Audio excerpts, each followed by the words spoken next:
সংস্কার নিয়ে চাপে রয়েছে সরকার, বললেন অর্থ উপদেষ্টা। দায়িত্ব পালনে বাধার অভিযোগ উপদেষ্টা রিজওয়ানার। ঘোষিত সময়ে নির্বাচন।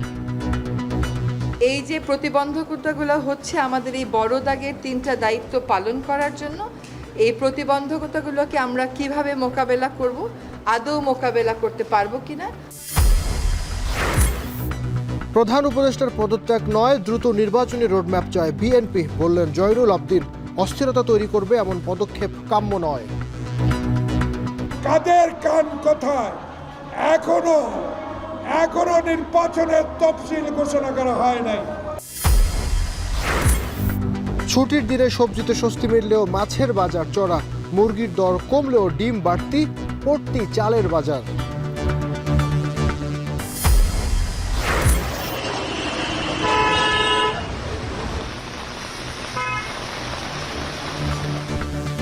ভারতের উত্তরপ্রদেশে ঝড়ে অন্তত 56 জনের প্রাণহানি, ক্ষতিগ্রস্ত 18টি জেলা। চীন ও অস্ট্রেলিয়ায় বন্যায় 8 জনের মৃত্যু।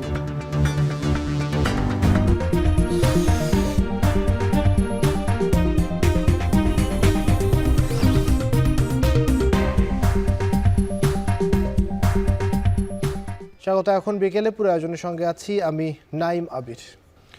দায়িত্ব পালন করতে না পারলে অন্তর্বর্তী সরকারের দায়িত্বে থাকা প্রাসঙ্গিক নয় বলে মন্তব্য করেছেন পরিবেশ, বন ও জলবায়ু উপদেষ্টা সৈয়দা রিজওয়ানা হাসান।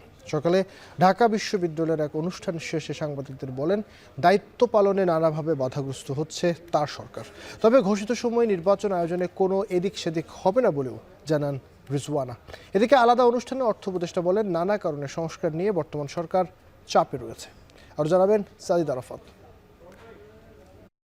বৃহস্পতিবার দিনটা ছিল গুঞ্জনের। এদিন সন্ধ্যায় প্রধান উপদেষ্টার সাথে দেখা করেন এনসিপি নেতা নাহিদ ইসলাম। সাক্ষাৎ শেষে বিদেশি গণমাধ্যমকে জানান, পদত্যাগের বিষয়ে ভাবছেন প্রধান উপদেষ্টা।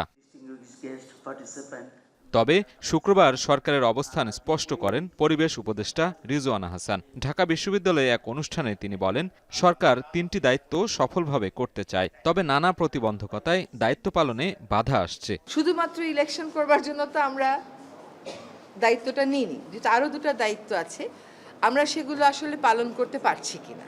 কারণ আমরা দায়িত্ব নেওয়ার পর থেকে যার যত রকম দাবি আছে সব দাবি নিয়ে তারা রাস্তায় বসে যাচ্ছে, রাস্তা আটকে দিচ্ছে। এই প্রতিবন্ধকতাগুলোকে আমরা কিভাবে মোকাবেলা করব, আদৌ মোকাবেলা করতে পারবো কিনা, যদি মোকাবেলা করতে পারি কিভাবে করব, যদি মোকাবেলা করতে না পারি তাহলে আমাদের কি করণীয় হবে, আমরা সকলে মিলে এটা চিন্তা করছি। যে আমরা যদি আমাদের দায়িত্ব পালন করতে পারি তাহলেই আমাদের দায়িত্বে থাকাটা প্রাসঙ্গিক। যদি দায়িত্ব পালন করতে না পারি, আমাদের যার যার নিজস্ব অনেক কাজ আছে, তাহলে দায়িত্ব পালন করাটা আর প্রাসঙ্গিক থাকলো কিনা। শুধু নির্বাচন করার জন্য দায়িত্ব নেয়নি অন্তর্বর্তী সরকার, বিচার ও সংস্কার কার্যক্রমে সবার সহযোগিতা দরকার। তবে আগামী ডিসেম্বর থেকে 26 জুনের মধ্যে নির্বাচনের ঘোষিত তারিখের এদিক সেদিক হবে না বলে মন্তব্য উপদেষ্টা রিজওয়ানার। ডিসেম্বর থেকে জুনের মধ্যে নির্বাচন হবে, তার একদিনও এদিক সেদিক হওয়ার কোনো সুযোগ আমাদের পক্ষ থেকে নেই। কাজে এগুলো নিয়ে অন্য ধরনের কোনো কথা বলারও কোনো সুযোগ হওয়া উচিত ছিল না, কারণ বারবারই বলা হচ্ছে যে একটা সময়সীমা দিয়ে দেওয়া হয়েছে। এদিকে ভিন্ন এক অনুষ্ঠানে অর্থ উপদেষ্টা ডক্টর সালেউদ্দিন আহমেদ বলেন, নানা কারণে সংস্কার নিয়ে বর্তমান সরকার চাপে রয়েছে, দেশের কথা কেউ ভাবে না বলেও মন্তব্য করেন তিনি। সবার ভালোর জন্য কাজ করছি এবং Bangladesh has a very good reputation. এটা শেষ করি, আমি যত ডোনার এজেন্সির কাছে গিয়েছি প্রত্যেকে যে receive hour thing very graciously. দেশে আমাদের সব পৃথিবীর সবগুলো এমপ্যাথি, সহমর্মিতা বলে বলা জিনিসগুলো আস্তে আস্তে উঠে গেছে। প্রতিবন্ধকতা সত্ত্বেও সময় মেনেই সংস্কার কাজ শেষ করা সহ রাজনৈতিক দলগুলোর মধ্যে ঐক্য করার পক্ষে মত দেন উপদেষ্টারা। সাজিদ আরাফাত, এখন, ঢাকা।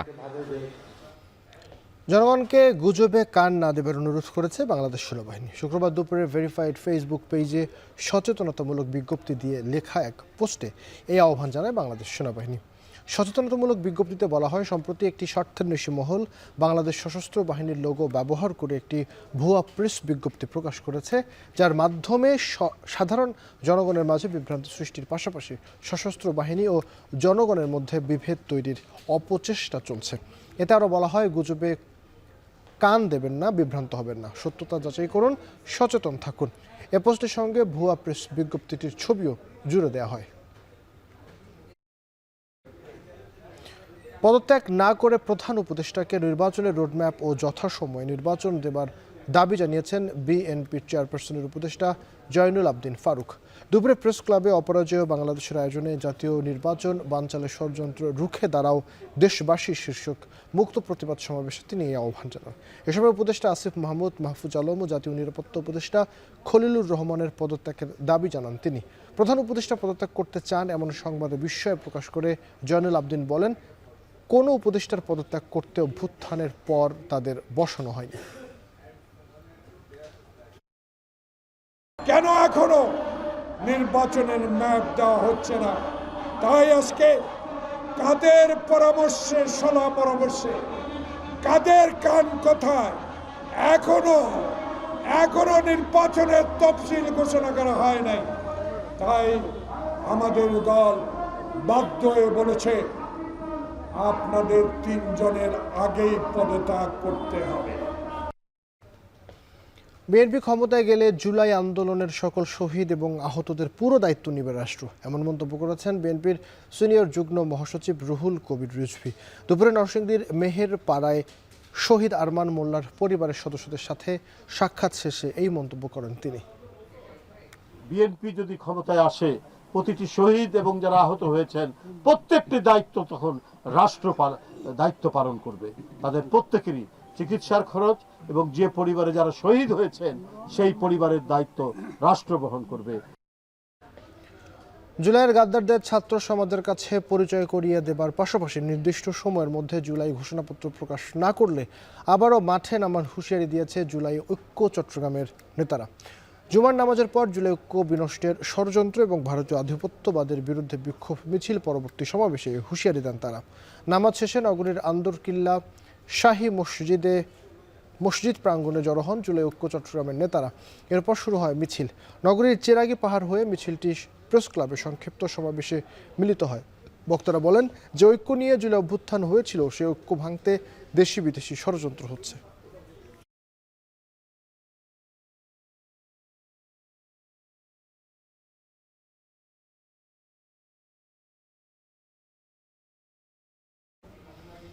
জুলাই মাসের মধ্যে জাতীয় সনদ প্রকাশ করা হবে বলে জানিয়েছেন জাতীয় ঐক্যমত্য কমিশনের সহ সভাপতি অধ্যাপক আলী রিয়াজ। চলতি মাসের শেষ সপ্তাহে দ্বিতীয় পর্যায়ের আলোচনা শুরু হবে।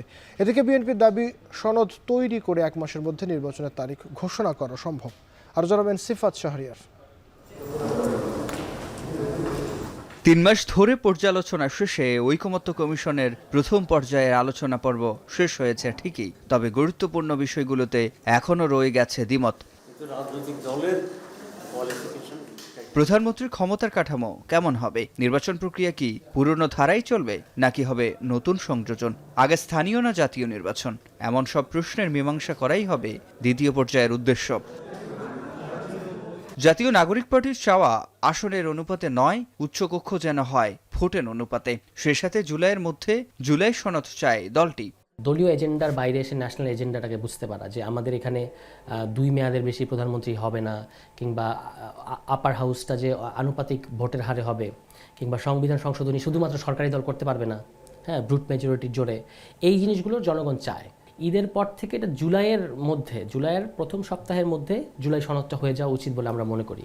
জামায়াতে ইসলামীর নায়েবে আমির আব্দুল্লাহ মোহাম্মদ তাহের বলছেন, ভিন্ন মতগুলোর ক্ষেত্রে সিদ্ধান্ত হতে পারে গণভোটের মাধ্যমে। যেগুলোতে আমরা একমত হয়ে গেছি সেটা তো হয়েই গেল, আর যেগুলোতে কিছুটা ডিফারেন্স আছে সব ডিফারেন্সগুলোকে একসাথ করে এটার উপরে একটা গণভোট করার জন্য, যেহেতু রাজনৈতিক দলগুলো সব বিষয়ে একমত হতে পারছে না, তাহলে জনগণ এটাকে সিদ্ধান্ত নিক।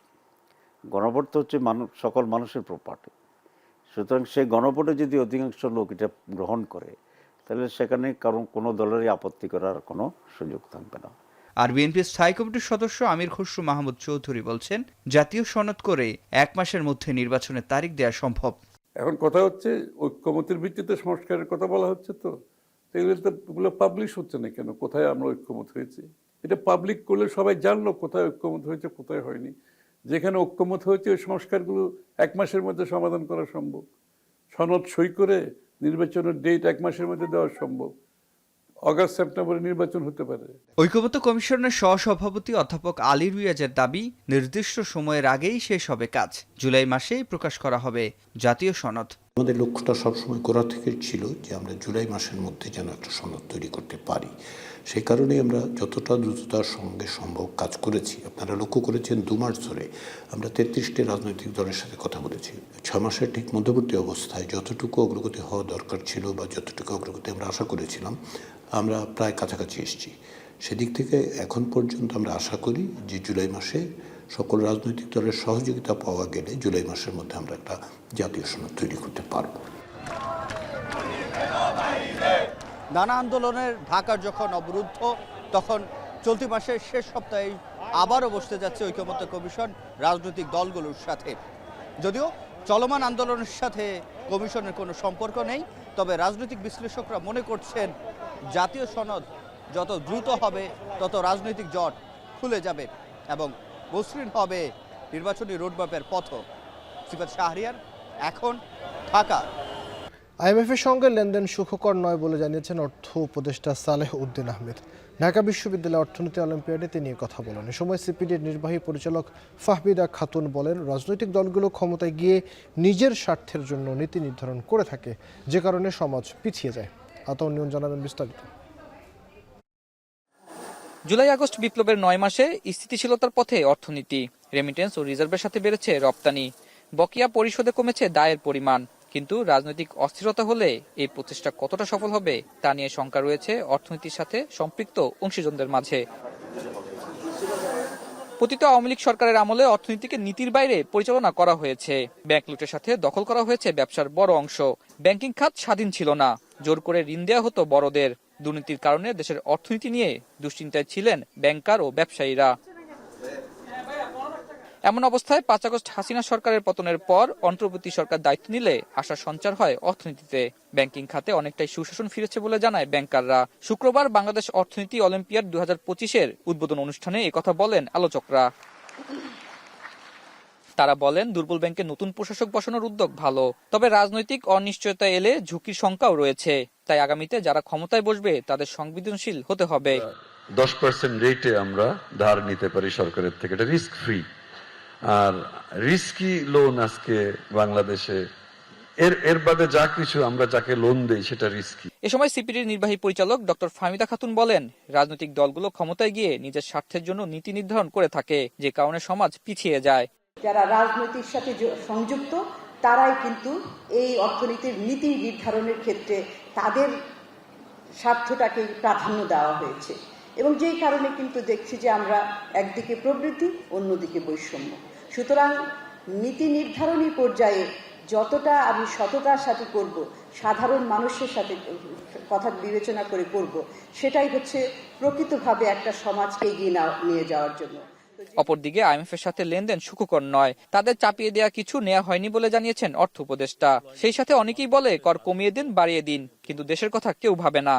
বাইরের থেকে আমরা দেখছেন তো আইএমএফ, ওয়ার্ল্ড ব্যাংকের কত কিছু কথাবার্তা বলে ফেলে, সেটা যদি এখন সুখকর না, এটা সাব অপটিমাল সলিউশন আমরা দিয়েছি, এটা হয়তো পারি না, বা ওরা যে যেটা করতে গেল সেটা চাপিয়ে দিতে পারে না, আমরা একটা সলিউশন আসছি।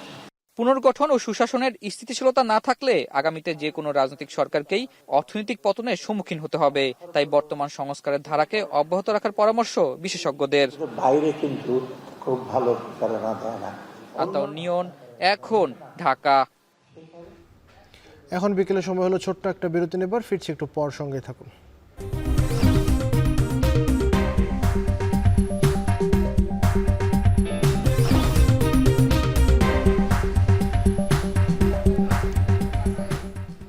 ফিরে এলাম এখন বিকেলে।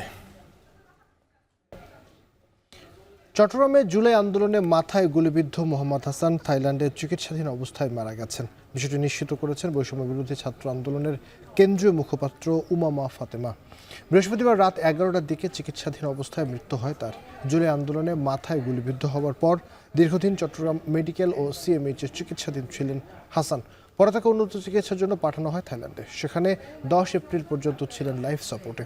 পরে অবস্থার অবনতি হওয়ায় 15 এপ্রিল তাকে আবারও লাইফ সাপোর্টে নেওয়া হয়। সবশেষ গতরাতে তার মৃত্যুর খবর নিশ্চিত করে পরিবার।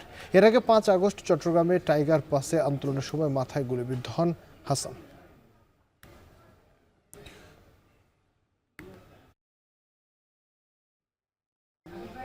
সংবিধান সংশোধন সহ গুরুত্বপূর্ণ সংস্কার ও নির্বাচনের রোডম্যাপ ঘোষণা করবার আহ্বান জানিয়েছেন হেফাজতে ইসলামের যুগ্ম মহাসচিব মামুনুল হক। জুমা নামাজের পর জাতীয় মসজিদ বাইতুল মোকাররম প্রাঙ্গণে নারী বিষয়ক সংস্কার কমিশন বাতিল ও শাপলা জুলাই সহ সব গণহত্যার বিচারের দাবিতে বিক্ষোভ করে হেফাজতে ইসলাম। এ সময় ইসলাম নারীদের সর্বোচ্চ অধিকার দিয়েছে উল্লেখ করে মামুনুল হক বলেন, নারী সংস্কার কমিশনের প্রস্তাব বিতর্কিত। দ্রুত নারী সংস্কার কমিশনের প্রস্তাব বাতিল করতে হবে। ফ্যাসিবাদের দোসররা দ্বন্দ্ব সংঘাত উস্কে দিয়ে দেশকে ধ্বংসের দ্বার প্রান্তে নিয়ে যাচ্ছে বলে মন্তব্য করেন হেফাজতের এই নেতা। ক্ষমতা নিয়ে বিভাজন না করে বিএনপি, জামায়াতে ইসলামী, ছাত্রনেতা ও তৌহিদি জনতাকে বিভেদ ভুলে ঐক্যবদ্ধ হবার আহ্বান জানান তিনি।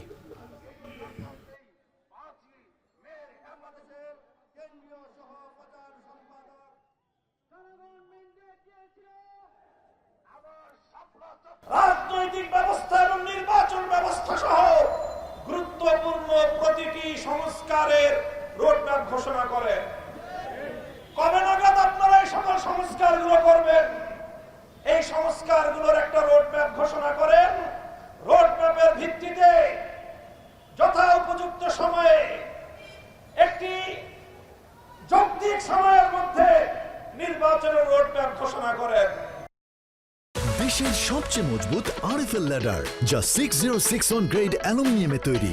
শক্তিশালী এমএস ক্রসবার নিশ্চিত করে সর্বোচ্চ নিরাপত্তা। RFL ladder. রাজধানীর নিত্যপণ্যের বাজারে দামের ওঠানামা থাকলেও গেল এক সপ্তাহে কোনো পণ্যের দামই তেমন একটা বাড়েনি। তবে কিছুটা বেড়েছে ডিমের দাম। ডিমের দাম ডজন বিক্রি হচ্ছে 120 থেকে 130 টাকায়। তবে কিছুটা কমেছে মুরগির দাম। উত্তাপ নেই কাঁচা বাজারেও। জাহিদ হাসান জানাবেন বিস্তারিত। শুক্রবার কারওয়ান বাজার ঘুরে দেখা যায় মুরগির দাম কিছুটা কমেছে। মুরগির বাজারে ক্রেতাও কমের কথা বলছে বিক্রেতারা। ব্রয়লার মুরগির কেজি 160 টাকা আর সোনালী মুরগি বিক্রি হচ্ছে 260 টাকা কেজিতে। কোরবানির পরে গেছে আর গরম, অনেক মাল নষ্ট হইতেছে, এই কারণে বাজারটা একটু কম। মুরগির দাম এখন কম। ব্রয়লার 150-60 টাকা, সোনালী একটা আছে 220 টাকা, একটা আছে 250 টাকা কেজি। তবে গেল সপ্তাহের চেয়ে বেড়েছে ডিমের দাম। ডিমের দাম ডজনে বেড়েছে 10 টাকা থেকে 15 টাকা। গত সপ্তাহে ডিমের ডজন ছিল 120 টাকা, সেটা বেড়ে দাঁড়িয়েছে 130 টাকা থেকে 140 টাকা। ব্যবসায়ীরা বলছেন ডিমের উৎপাদন কমে যাওয়ায় দাম বাড়ছে। আপাতত বাড়তিও নাই কমতিও নাই, প্রায় বিগত 15 দিন ধরে একই রেটে আছে। লোকে তো বলতেছে আরো কমাইতে, কিন্তু আরোদের রেটটা তো আমরা বলতে পারি না। ওই রেটটা বাড়াইছে তো আমরা এখানে ডিম বাড়াই খাচ্ছি। আমার করে না, মোটামুটি 130 টাকার মধ্যে আছে। আজ 2 সপ্তাহ ধরে 130 টাকা বিক্রি করতেছে। আর সবজির বাজারে প্রভাব ফেলেছে কয়েকদিনের টানা বৃষ্টি। নষ্ট হচ্ছে সবজি, তবে দামে কোনো উত্তাপ নেই। আলু, পেঁয়াজ, মরিচের কেজি বিক্রি হচ্ছে 50 টাকা করে। পটল, ঢেঁড়স, কাঁচা কলার কেজি বিক্রি হচ্ছে 25 থেকে 30 টাকা করে। কাঁচা সবজির দাম নিয়ে স্বস্তিতে ক্রেতারা। জালিমুন 60 টাকা নিচে, 50 টাকা নিচে, এখন 20 টাকা হলে পাওয়া যায়। 20 টাকা নষ্ট হয়ে যাচ্ছে, যখন আমদানি কমবো তখন দাম বাড়তে পারে। সবজির দাম পুরো এই পর্যন্ত সব কম, 20 টাকা কেজি, 30 টাকা কেজি মাল। 30, পটল 30, ভেন্ডি 30, ঝিঙ্গা 30, পেঁপে 50, ডালি আছে 40, আম 30 টাকা কেজি, বেগুন 50 টাকা কেজি, শসা 40, বটবড়ি 40।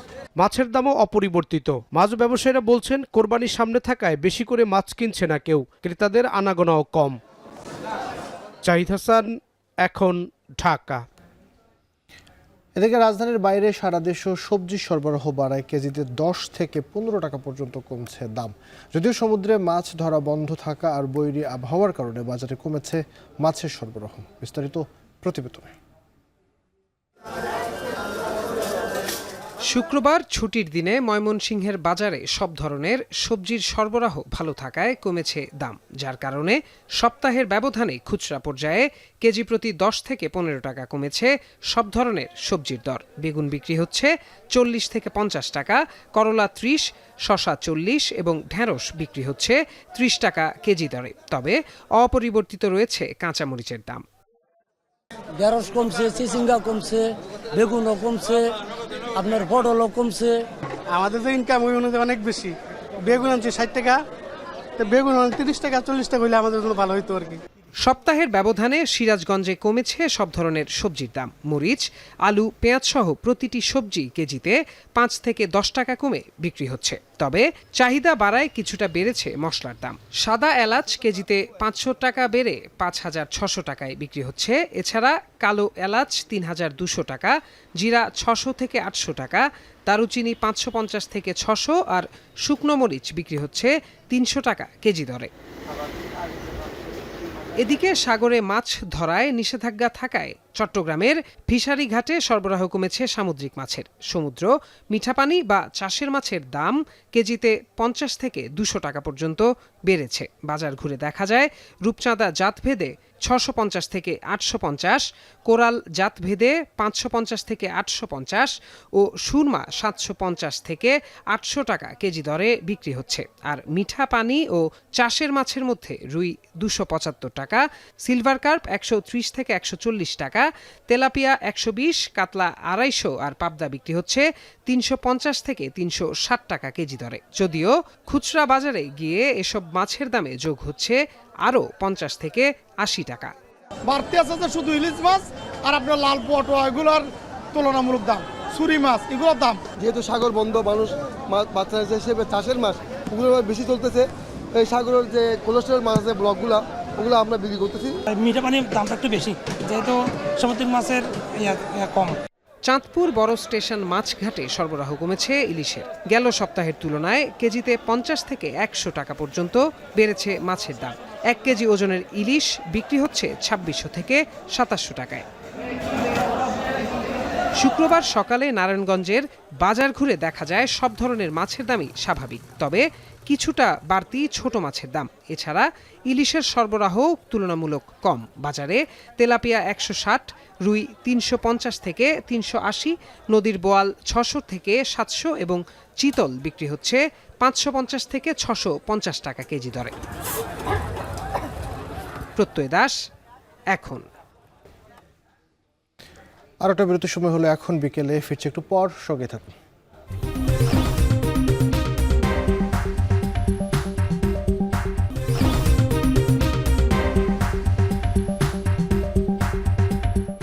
ফিরে এলাম এখন বিকেলে।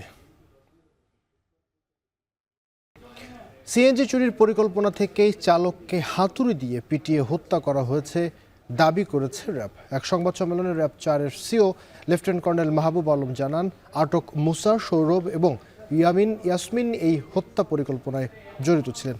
র্যাব জানায় 15ই মের মধ্যরাতে ইয়াসিন বাচ্চুর সিএনজি ভাড়া করে চোর চক্রের সদস্যরা এক পর্যায়ে পরিকল্পিতভাবে হাতুড়ি দিয়ে বাচ্চুর মাথায় আঘাত করে মৃত্যু নিশ্চিত করে তারা এবং সিএনজি নিয়ে পালিয়ে যায়। তার অপর একটি ঘটনায় জমির দালাল শাহিনকে হত্যার ঘটনায় মেহেদি হাসান নামে একজনকে বিদেশি রিভলভার ও 17 রাউন্ড গুলিসহ গ্রেপ্তার করেছে র্যাব।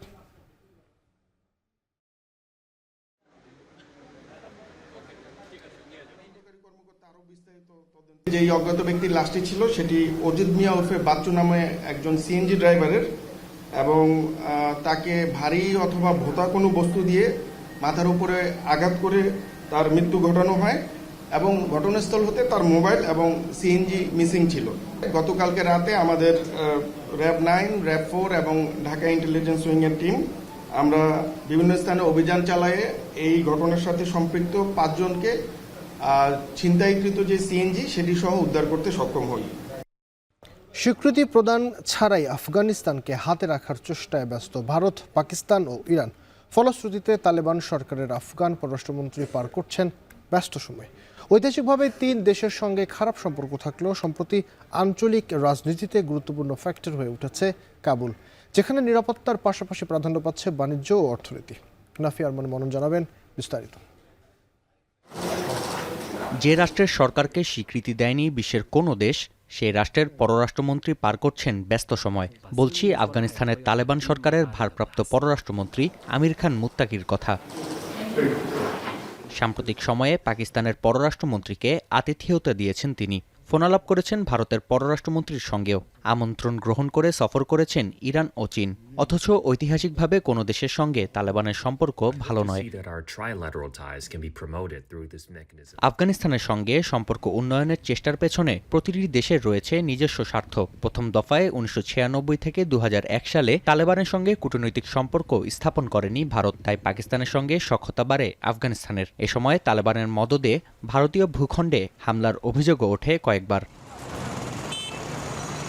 যুক্তরাষ্ট্রের 20 বছরের শাসনামলে দেশটিতে $300 কোটি বিনিয়োগ করেছে নয়াদিল্লি। 2021 সালে তালেবানের দ্বিতীয় মেয়াদে প্রত্যাবর্তনের পর নয়াদিল্লির নিরাপত্তা ও বিনিয়োগ রক্ষার স্বার্থে বাড়ানো হয়েছে কূটনৈতিক যোগাযোগ। India had a very close relationship with the Afghan government from 2001 to 2021. So India had a lot of investments, developments, infrastructure, projects built and goodwill inside Afghanistan, and the government wants to protect some of that.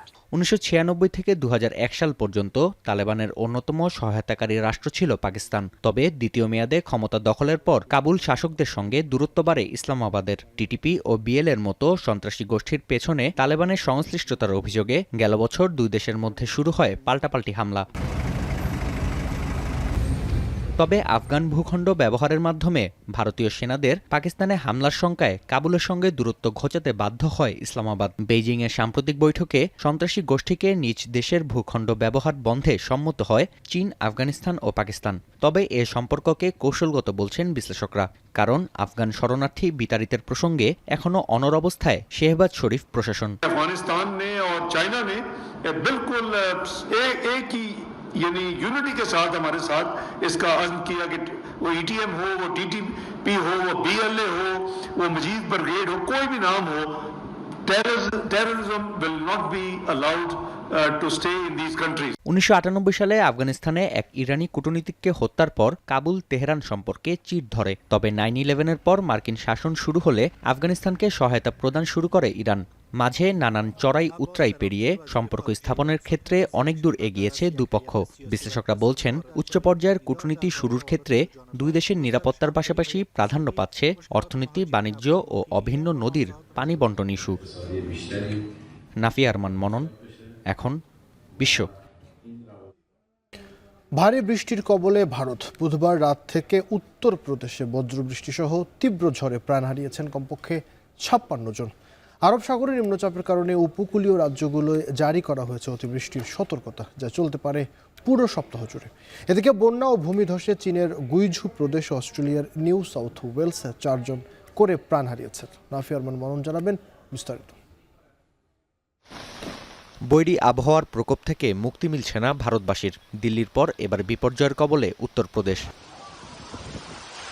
বুধবার রাত থেকে ভারী বৃষ্টি, তীব্র ঝড় ও বজ্রপাতে রাজ্যটিতে প্রাণ হারিয়েছেন অর্ধশতাধিক মানুষ। শিলাবৃষ্টি ও বজ্রঝড়ের শিকার রাজ্যের 18টি জেলা। সবচেয়ে বেশি প্রাণহানি হয়েছে কাশগঞ্জ ও ফতেহপুর জেলায়। গোরাখপুরে একদিনে রেকর্ড করা হয়েছে সর্বোচ্চ 73 মিলিমিটার বৃষ্টিপাত। আবহাওয়া দপ্তরের তথ্য বলছে, পাঞ্জাবের ওপর দিয়ে বয়ে যাওয়া শক্তিশালী ঘূর্ণিবায়ুর গতিবেগ ঘণ্টায় 60 থেকে 100 কিলোমিটার। এর প্রভাবেই উত্তরপ্রদেশে চলছে আবহাওয়া বিপর্যয়। আগামী বৃহস্পতিবার পর্যন্ত পরিস্থিতি অপরিবর্তিত থাকার পূর্বাভাস দেয়া হয়েছে।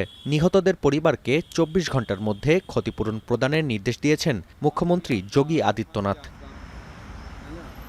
আরব সাগরে নিম্নচাপের প্রভাবে কর্ণাটক, কেরালা, গোয়া ও গুজরাটে চলছে ভারী বৃষ্টি। দিল্লির বেশ কয়েকটি এলাকায় জারি করা হয়েছে অরেঞ্জ অ্যালার্ট। রেড অ্যালার্টের আওতায় রয়েছে মুম্বাই। শুক্রবার থেকে তীব্র বৃষ্টির আভাস রয়েছে আসাম, মেঘালয়, ত্রিপুরা, মিজোরাম ও পশ্চিমবঙ্গ সহ বাংলাদেশ সীমান্তবর্তী সব রাজ্যে। अभी एक लो प्रेशर बना है off south Konkan Goa coast.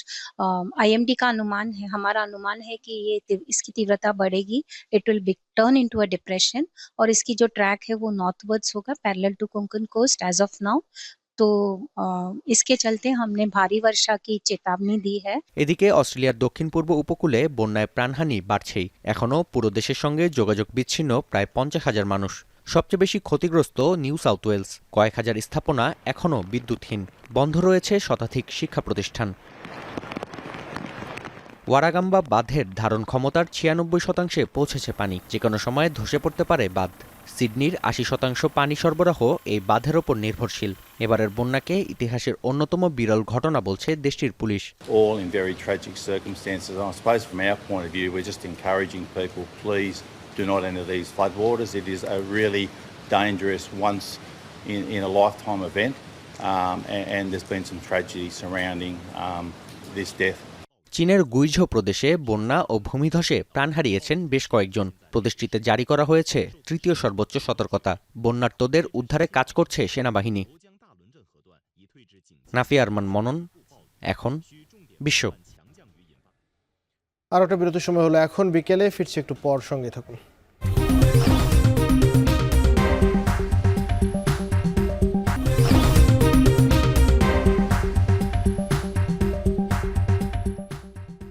আর একবার ফিরে এলাম এখন বিকেলে। খেলার প্রসঙ্গ, বাংলাদেশ প্রিমিয়ার লিগের 15 রাউন্ডের পরই শিরোপা জয় নিশ্চিত করেছেন সাদা কালো জার্সিতে মোড়ানো মোহামেডান স্পোর্টিং ক্লাব। তাই আজকের কুমিল্লা ভাষা সৈনিক ধীরেন্দ্রনাথ দত্ত স্টেডিয়ামে মোহামেডান ও ব্রাদার্স ইউনিয়নের ফুটবল ম্যাচটি অনেকটাই আনুষ্ঠানিকতা রক্ষার। খেলা শেষে 2024-25 মৌসুমের লিগ জয়ের ট্রফি তুলে দেওয়া হবে মোহামেডানের হাতে। নিয়ে আমরা আরও বিস্তারিত জানতে চাই, আমাদের সঙ্গে যুক্ত হচ্ছেন সহকর্মী মাসুদ আলম। মাসুদ, যদিও এটি নিয়ম রক্ষার ম্যাচ, খেলাটি কেমন জমে উঠেছে, দর্শকদের উপস্থিতি কেমন, বিস্তারিত বলবেন।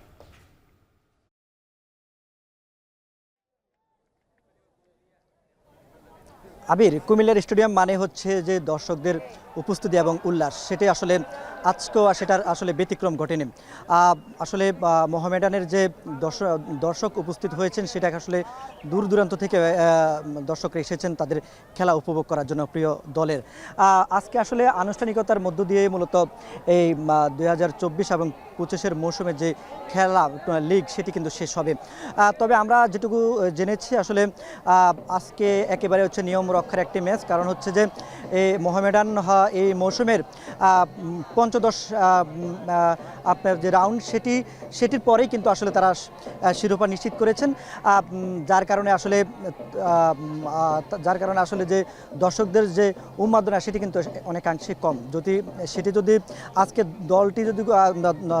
খেলাটি যদি গুরুত্বপূর্ণ হতো, তাহলে আসলে দর্শকদের উপস্থিতি আরও বেশি হতো বলে এখানকার যারা আয়োজক রয়েছেন তারা আমাদেরকে জানিয়েছেন। যা আজকের এই খেলায় আমরা আসলে দেখেছি যে খেলার শুরুর পরেই কিন্তু ব্রাদার্স ইউনিয়ন তারা একটি গোল করেছেন। পরবর্তীতে হচ্ছে যে 25 মিনিটের পরে কিন্তু মোহামেডানের একজন খেলোয়াড় তিনি মাথায় হেড দিয়ে মূলত সমতায় আনেন দলটা খেলা। এরপরে 10 মিনিটের পরে আরেকটি গোল করে 1 গোলে এগিয়ে আছেন মোহামেডান স্পোর্টিং ক্লাব। আমরা আসলে এখানে দেখেছি যে শুরু থেকেই যে ক্লাবের 2 ক্লাবের যারা নেতৃবৃন্দ আছেন তারা উপস্থিত রয়েছেন স্টেডিয়ামে। তাদের সঙ্গে আসলে আমরা কথা বলতে পারিনি। তবে আমরা দেখেছি যে আজকের যে খেলা, ব্রাদার্স ইউনিয়নের যিনি গোলরক্ষক ছিলেন আশরাফুল ইসলাম রানা, তিনি অবসরের ঘোষণা দিয়েছেন। তাকে মাঝখানে যে খেলার বিরতি ছিল, সেখানে তাকে ফুলের শুভেচ্ছা জানানো হয়েছে এবং নানান ক্রেস্ট দিয়ে তাকে শুভেচ্ছা জানিয়েছেন 2 দলের খেলোয়াড়রা। কারণ হচ্ছে যে তার দীর্ঘদিনের যে ক্যারিয়ার, সেটা কিন্তু আসলে এই মোহামেডানের খেলার মধ্য দিয়ে আসলে ব্রাদার্সের সঙ্গে খেলার মধ্য দিয়ে মূলত তার ক্যারিয়ার শুরু হয়েছে এবং আজকের যে শেষ ম্যাচ, সেটাও কিন্তু আসলে মোহামেডানের মধ্যে খেলার মধ্য দিয়ে মূলত তার ক্যারিয়ার শেষ করেছেন। তো আমরা আসলে দেখেছি যে আসলে যারা দর্শক রয়েছেন তারা বিভিন্ন ধরনের বাদ্য বাজিয়ে তারা উল্লাস করছেন। একই সঙ্গে আমরা দেখেছি যে কিশোর এবং তরুণ, যুবক থেকে শুরু করে বিভিন্ন বয়সী দর্শক কিন্তু তারা মাঠে এসেছেন। তো আবির, ছিল কুমিল্লা থেকে। বাংলাদেশ ফুটবল ফেডারেশনের আয়োজনে খেলা চলছে এবং সেখানে অংশগ্রহণ করেছেন 2টি দল, মোহামেডান এবং ব্রাদার্স ইউনিয়ন, সেই খবর আমরা জানছিলাম। এদিকে বাংলাদেশ ফুটবল ফেডারেশনের আয়োজনে যশোর শামস উল হুদা ফুটবল একাডেমিতে 570 জন শিশু ফুটবলারদের নিয়ে দিনব্যাপী অনুষ্ঠিত হয়েছে প্রীতি ফুটবল ম্যাচ, যেখানে প্রধান অতিথি হিসেবে উপস্থিত ছিলেন আর্জেন্টিনার রাষ্ট্রদূত মার্সেলো কার্লোস সিসা। ফুটবলের পাইপলাইন শক্ত করতে এমন উদ্যোগের কথা জানান বাফুফে সভাপতি তাবিথ আউয়াল। রিপন হোসেনের তথ্য ছবিতে আর জানাবেন এনামুল হক। যশোর মহোদয়, 5 শতাধিক খুদে ফুটবলারের পদচারণায় মুখর যশোরের শামসুল হুদা ফুটবল একাডেমি। উপলক্ষ তৃণমূলের ফুটবল দিবস পালন। বাংলাদেশ ফুটবল ফেডারেশনের এই আয়োজন উদ্বোধন করেন ফুটবলের দেশ আর্জেন্টিনার রাষ্ট্রদূত মার্সেলো কার্লোস সিসা। এমন আয়োজনে অংশ নিতে পেরে খুশি খুদে ফুটবলাররা। প্রত্যাশা করেন কোনো একদিন গায়ে জড়াবেন বাংলাদেশের জার্সি। আমরা এখানে আসছি যাতে ভবিষ্যতে আমরা ন্যাশনাল পর্যায়ে খেলতে পারি। বাংলাদেশ এরকম একটা একাডেমি আছে, এটা একটা গর্বের বিষয়। আসলে একদিন বলবো যে শামসুল হুদা ফুটবল একাডেমির ছাত্ররাও পারে। আমাদেরও ইচ্ছা যেন আমরা লাতিন আমেরিকা, ইউরোপ আমেরিকা, অন্যান্য দেশে যেন আমরা পার্টিসিপেট করতে পারি। বাফুফের সভাপতি বললেন, এই ধরনের আয়োজনে ফুটবলের পাইপলাইন আরও শক্ত করবে। তার আশা, দেশের ফুটবলের উন্নয়নে সহযোগিতা করবে আর্জেন্টিনা। বিকেএসপির বাইরে এরকম একটা একাডেমি আমরা দেখতে পাচ্ছি। তার সাথে ওনার সাথে আমাদের জনাব নাসির জাহিদি সাহেবের সাথে ওনার যে এক্সিকিউটিভ কমিটি মেম্বাররা আছেন, আমরা যারা বাফুফে কর্তৃপক্ষরা আছি, আমরা সবাই নিরসভাবে কাজ করতেছি যে বাংলাদেশের ফুটবলটাকে যেন এবং গ্রাসরুটস লেভেল থেকে এই উপর পর্যায়ে নিয়ে আসতে পারি। প্রত্যন্ত অঞ্চলের একটি একাডেমি থেকে 8 থেকে 14 বছর বয়সী খুদে ফুটবলারদের খেলা দেখে মুগ্ধতা প্রকাশ করেন আর্জেন্টিনার রাষ্ট্রদূত। When we are 2-3 years old, boys or girls, we receive our football and we start playing because you don't need a specific place to play. You just play and enjoy.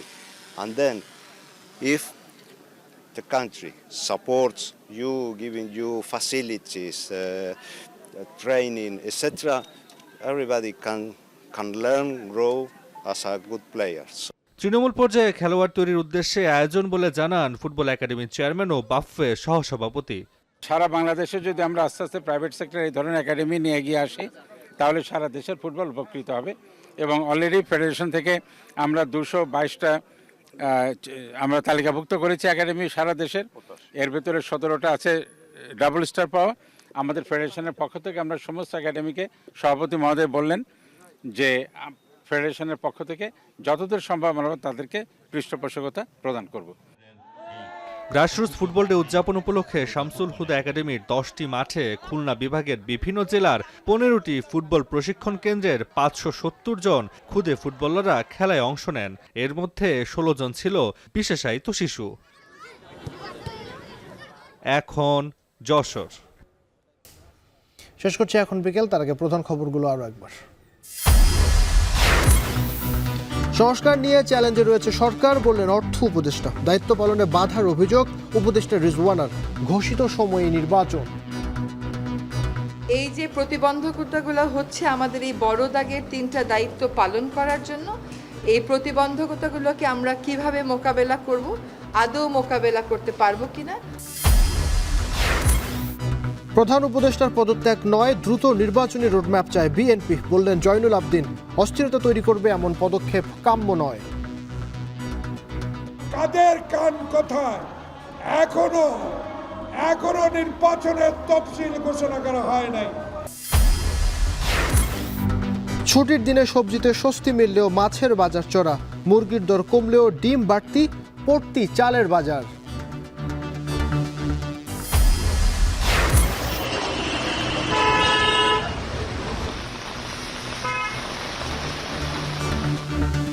এবং ভারতের উত্তরপ্রদেশে ঝড়ে অন্তত 56 জনের প্রাণহানি। ক্ষতিগ্রস্ত 18টি জেলা। চীন ও অস্ট্রেলিয়ায় বন্যায় 8 জনের মৃত্যু।